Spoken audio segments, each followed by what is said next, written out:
ఇప్పుడు మనం వారణాసిలో ఉన్న శకుంతలం ఫ్యాబ్రిక్స్కి వచ్చామండి. శకుంతలం ఫ్యాబ్రిక్స్లో మనకి శారీస్ అలాగే డ్రెస్ మెటీరియల్స్ ఉంటాయన్నమాట. డ్రెస్ మెటీరియల్స్ అయితే చాలా బాగుంటాయండి. ఇందులో ఫస్ట్ నేను వేసుకున్న ఈ డ్రెస్ చూడండి, బ్లాక్ మోడాల్ సిల్క్ అనమాట, ప్యూర్ మోడాల్ సిల్క్. దీనికి దుపట్టా ఇలా వస్తుంది అండ్ నేనైతే స్ట్రేట్ ప్యాంట్ పెట్టి కుట్టించుకున్నాను. ఇది బ్లాక్ కలర్ కదా, ఇందులో మనకి చాలా కలర్స్ ఉన్నాయి. Wine colour, maroon colour, peacock blue, green colour, అలా ఇందులో మీరు ఏది తీసుకున్నా 3000.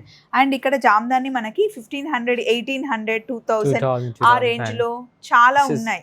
Also very nice. This is a bottom చూడండి, ఇది మనకి 1800కి వచ్చేస్తుంది. ఇలాంటి డ్రెస్ మెటీరియల్స్ కలెక్షన్ అయితే చాలా ఉంది. అన్ని షార్ట్లో చూపించలేము కాబట్టి కంప్లీట్ వీడియో పెట్టేశాను. ఇక్కడ చూడండి, pure Banaras dress materials, pure. ఇంకా ఇప్పుడు దసరా బతుకమ్మ వస్తుంది కదా, వాటికి చాలా బాగుంటాయి. ఇదిగోండి ఇక్కడ ఉన్నాయి. ఇవన్నీ ఒక్కొక్కటి ఓపెన్ చేస్తూ నేను చూపించాను, వీడియో పెట్టేశాను. చూడండి, డైరెక్ట్ వారణాసి నుండే ఈ వీడియో మీకు వస్తుంది. ఇదిగోండి టిష్యూ, చాలా బాగుంటుంది ఇది కుట్టించుకుంటే. బాయ్.